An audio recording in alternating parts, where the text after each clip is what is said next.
Hi, my name is Nini. Welcome back. Probably just a welcome because this will be my first video. And in this video, I'm going to read 4 to 5. I haven't decided yet. I'll read 4 to 5 popular book talk books that have piqued my interest.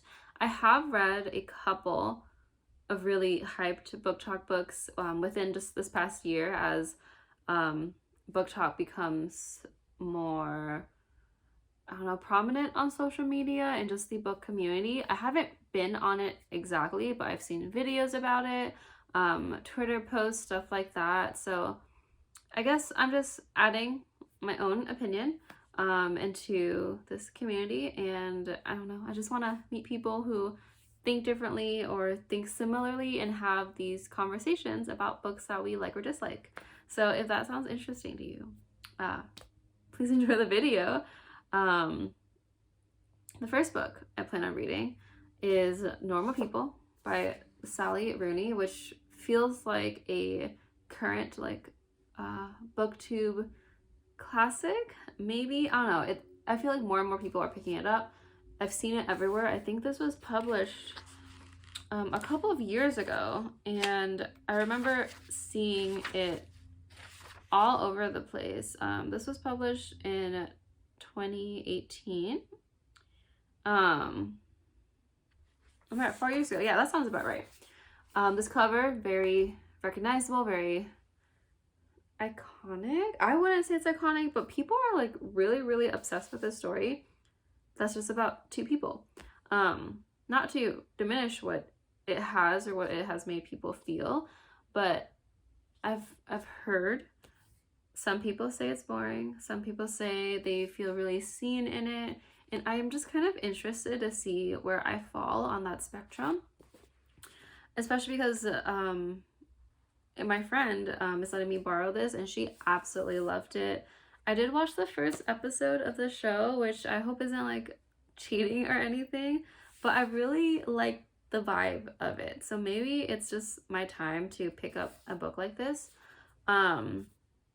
So yeah, this will be the first book I read. I'm about 20 pages in and I'm definitely enjoying it, but I don't know. I could see myself getting annoyed with the characters. So I'll let you know my thoughts when I do finish it. Please ignore this no makeup, dirty hair look. It's a Sunday morning. So I have been staring at this cover for a while and my eyes have been drawn to the colors. But now, why am I just realizing that there are actually people's faces on it? I definitely just thought it was like abstract lines and pretty colors. But our character's on here. Weird. I'm going to start this and I hope I like it. It's really short and I hope book talk books don't continue to disappoint me. Okay. So, I finished Normal People last night. I just woke up. Not literally. I've been up. I've been away for like 30 minutes and I've been trying to decide if I wanted to, I don't know, make myself presentable before talking about the book. But I decided that if I wait longer to look presentable, I'll lose the motivation to talk about Normal People. So I enjoyed it. I thought it was surprisingly good. It didn't make me cry, and I've seen a lot of reviews, videos, Goodreads, stuff like that, where people were significantly emotionally impacted by the story. And I totally get that. It was a really intimate story, and I enjoyed. Did I enjoy it? I think I liked following 2 people and watching how their relationship changes over time and how that impacts their decisions and their feelings. It kind of has the same vibe of One Day. I haven't read that but one day the movie with Anne Hathaway, and I don't know the actor's name in that movie, but it's the same idea where you follow two people over a period of time and their relationship changes. And I like that concept a lot. With normal people, we don't follow them through a ton of years, but it is pretty impactful years as they graduate high school, go through college, and just live through their young adult years where people are really messy because we're young adults, we're figuring shit out, and that's what they do. I think what I didn't like about the book is just the characters themselves. Not because they're dislikable. I get why people relate to them. I get why people can see themselves in them and appreciate those characters' experiences and being in their mind and seeing why they do the things they do. For me, I just find it really frustrating that they barely grew within those years, within that time frame. And that's fair. However, being stuck in their head and seeing them make the same mistakes over and over again with their communication was really frustrating just as a person. As a reader, it was fine. I really enjoyed just the experience of reading it, but thinking about it more and more, the characters were just so frustrating. I attempted to keep track of some quotes and stuff of just how I felt about the book initially and how it changed in the first quarter-ish of the book. Is that it just felt like, I don't know. Like, I didn't like how misogynistic Connell was. Like, how he's like, yeah, like, I can totally control this girl because and I have a better social life in her. I have some status within the social world of high school, not necessarily like economically and stuff like that.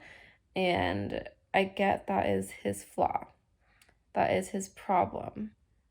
But it was just like gross to read that he thought that way, and then she was so submissive to it, which again, that is a part of who she is. That is her flaw, that those are things that they need to unlearn.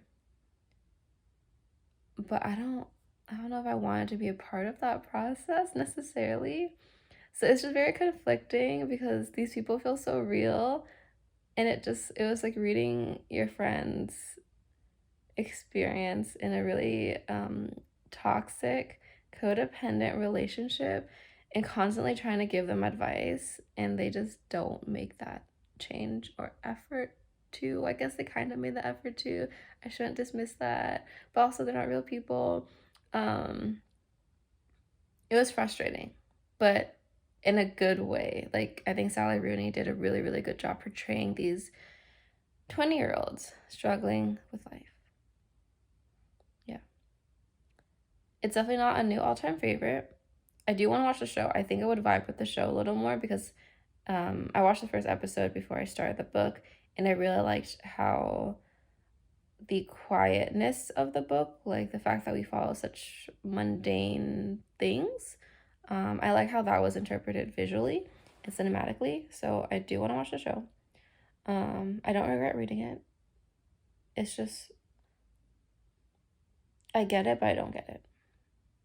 And that might not be the best explanation, but that's how I'm feeling right now. And I do think anyone who really likes intimate stories, who wants to just watch, anyone who wants to read people, be people, and make mistakes, and just live, and you want to be with them for a couple of years, I think it's a good book. It's not one of those books that spans hella years, like generations or anything like that. But I think anyone in their 20s would really enjoy this book. And I can see why people would find it frustrating too, because there's really no plot. It's definitely a it is definitely a character-driven book, and there's nothing wrong with that. Yeah, that was my thoughts on Normal People. I'm gonna read Bunny next, and A Good Girl's Guide to Murder. I'm gonna read them at the same time, so we'll see how that goes. Okay, thanks for listening.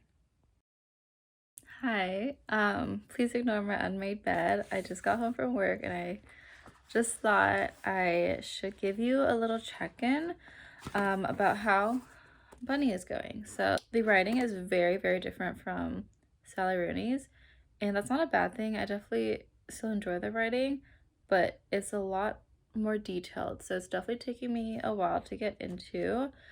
Nothing creepy is happening yet. They're just introducing the characters and the bunny clique cult, whatever they are. It has not fully hooked me in, but I'm going to give it 100 pages and hope that it does get me. And if not, I'll just read it really, really slowly since my friend did annotate this and I do want to read all of her thoughts. But yeah, that's how I'm feeling about it now. Pretty just mid, I guess. But hopefully the next time I'll check in, I will have better thoughts. Yes, I'm in bed. I'm a greasy mess with a really tired throat is how I'm gonna describe that feeling, because I was reading out loud to my boyfriend because we FaceTime and read our buddy read book together. So my voice is a little tired. Again, very shiny. I'm slugging my skin right now, but look at these. Wait, okay. It was wavier before. But anyways, I am filming this right now. I'm catching up, checking in with all of you. Because I just finished Bunny by Mona Awad. The writing is lovely. Mona Awad knows how to write. Very, very pretty. Really interesting descriptions. But this book honestly made me feel like I was on drugs with the descriptions, with the confusing plot, and not in a good way. I feel like as much as I enjoyed and appreciated the writing and just her craft abilities, especially writing such an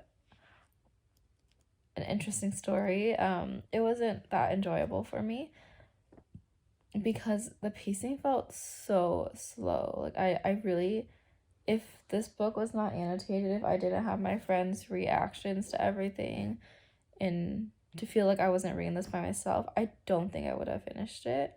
It's not awful. I definitely see why people really, really like it, especially with how the mystery of everything unfolds and evolves chapter by chapter. It's definitely like not a bad book, it's just not for me, and I think that's okay. I appreciate the writing, I appreciate the structure, and just the callbacks to horror comedy films. It definitely has the vibe of Heather's The Craft, a little bit of Fight Club, very like feminine, and also how do I want to word this? It feels like actually I don't want to reword that. Yeah, it's definitely like a horror comedy vibes, but not my sense of comedy, I guess. Yeah, just a weird book, especially after Normal People. I don't think those two books should be read back to back, because Sally Rooney was able to make me feel things in such simple, precise writing, while this book was so much and making me feel so little aside from being confused. But if you enjoy this book, go you. I just hope I have a better time with my next read. Hi, hello. I finished A Good Girl's Guide to Murder yesterday morning, and I just wanted to sit with it. I really liked it. I'm gonna hold on to my Kindle for my emotional support Kindle, you know? A Good Girl's Guide to Murder is a YA thriller that follows Pip.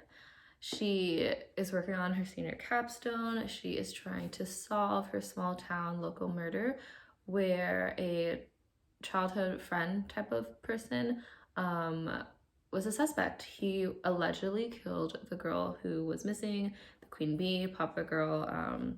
It's a premise that I typically really enjoy. I loved okay, I was gonna say I love Twin Peaks, and that's kind of a lie. I watched it. I thought it was ahead of its time, a really great storytelling, but also just really weird. But I do enjoy Twin Peaks. I love Veronica Mars. Kind of wish I grew up with it, but I didn't. I watched it streaming, like most of us are these days. But Veronica Mars solves a murder. She's a teenager. Season 1 of Riverdale kind of has that same idea where you have a small town, you have a murder, you have kids trying to solve it. So I was already into the premise when I started this book, and the writing was all right. I don't think it was like amazing writing or anything, but the way the story was structured was really cool. I like the mixed media format. I enjoyed watching things unfold in time and then having Pip's perspective on it within her capstone write-ups and stuff. I can totally see why that would feel extremely repetitive. But I kind of liked seeing the like unbiased experience of the story. So I was able to make interpretations and guesses and then read what she was thinking and see if those like lined up and stuff like that. I thought that was really fun and cool. And since the book wasn't super long, I think it's under 400 pages, I didn't think it hurt the pacing at all. What else did I like? I liked how quiet the story was. It wasn't, I felt like everything was really purposeful, like how the mystery unfolded. There wasn't a lot of things that were shock value. It was just a very quiet investigation. It did pick up intensity as Pip got closer to solving the case. I did predict the story at like 10%. I feel like it was pretty easy to predict, but I wasn't 100% right. I was like 95% right. And despite it being kind of easy to predict, it didn't make it less enjoyable at all. I think this is a solid, like, cozy mystery type of situation. And I get why people really enjoy it. Kids and adults alike, kids as in teenagers, my students recommend this. And they don't always recommend me the best books that are like things that I would like at this age, right? They love it, and I totally respect that. But yeah, they give me some questionable recommendations sometimes, but this was a really solid one. I'm so glad I read it. I think if you are in the mood for a mystery that doesn't take a lot of brain power and isn't super hard to digest, because adult thrillers can be pretty heavy, and this isn't saying this isn't heavy. Like the trigger warnings for this would be kidnapping, suicide, rape, drugs, just drugging other people. So it's not a light mystery book at all, but I think it was written really well for the intended audience. So probably one of my favorite books that I've read so far in this video. I have one more book I'd like to read for the video, which you'll see in the next clip. Hello. quick check-in while I slowly get dinner ready because I just got back from work. I am currently 30% in the Final Gambit, which is the third installment in the Inheritance Games trilogy. And I'm just not feeling it, honestly. I'm not sure if it's because I am reading it right after reading another YA mystery book, or maybe it's because it's been months since I've read the first two books. I think I was able to read them kind of back to back. So it's been a while since I've been with these characters and in this world, and I just am finding myself kind of lost with who's who. I had to ask a student who read the series and the books like how Eve was related to everyone and stuff like that. They explain it, so it's not too hard to understand. It's just, I don't know. It's not exciting me like I thought it would. I'm pretty sure I know who Avery will end up with if you are into it for the love triangle, Grayson versus Jameson. I personally like Grayson. Jameson's alright. I'm hoping I'll see why she chooses him. I think she'll choose him. She's currently with him in the third book. But yeah, I'm a little bored. It feels very like the third book is in its extent because so right now I'm just kind of bored with it. It's not bad, it's just not something I want to finish quickly, but I really want to get it done so I can move on to other books.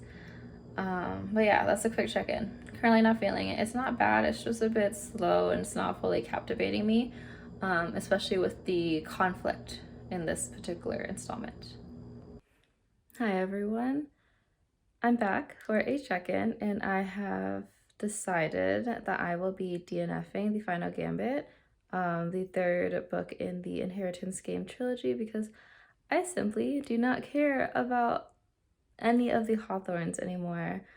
I read the first two books in the beginning of the year and I really liked them. I thought they were a really fun time. I liked the mystery and, you know, I kind of enjoyed the love triangle too. And I think I just had too much time between all of the books. So now I just don't care, like at all. And it's putting me into reading slump. So I'm going to just accept that, ask my students for some spoilers, see how the story goes, and yeah, not finish it because I don't have time or energy or any desire to be in a reading slump right now. I just want to be reading something really fun and engaging. It's not worth it. So I'm very pro DNF. Just to wrap up this video, I feel like these books that get a lot of hype on BookTok are pretty engaging for the most part, but I don't know. They're not the most exciting books. I definitely enjoyed Normal People the most. Honestly, at this point, I don't even remember what I read. But after reading all of these books, it just made me really miss reading books by authors of color, because those are typically my favorite books. I usually like the storytelling more. I usually like the characters more. I like the way culture and identity is weaved into the plot without being the whole story, and I miss that. So I miss reading books that I pick rather than books that get a lot of hype on the internet. So I think I'm gonna go back to that. I think I spent a lot of this year focusing on books that get a lot of traction just to see why, and I want to be in the loop, but maybe it's not worth it. So that's kind of where I'm at with my reading this year, especially the fact that it's December, so the year's, you know, coming to an end, and I want to be much more intentional with the books that I pick up for next year because I was much happier when I was doing that. Although some books, like, I didn't hate any of the books that I read. My least favorite was Bunny. My most favorite was Normal People. And honestly, aside from those two, I'm drawing a blank on what else I read. So, not the best impression, but yeah, not finishing the Final Gambit. Maybe taking less recommendations from booktok, and I'm just gonna look for books that I'm genuinely interested in, because I feel like I've read a lot of mid books this year instead of a lot of like 5-star reads. And that's just where I'm at. So thank you for watching this video. If you enjoyed it, please leave a comment and let me know what part you liked, what your opinions and stuff like that. And I'll see you next time. Thank you.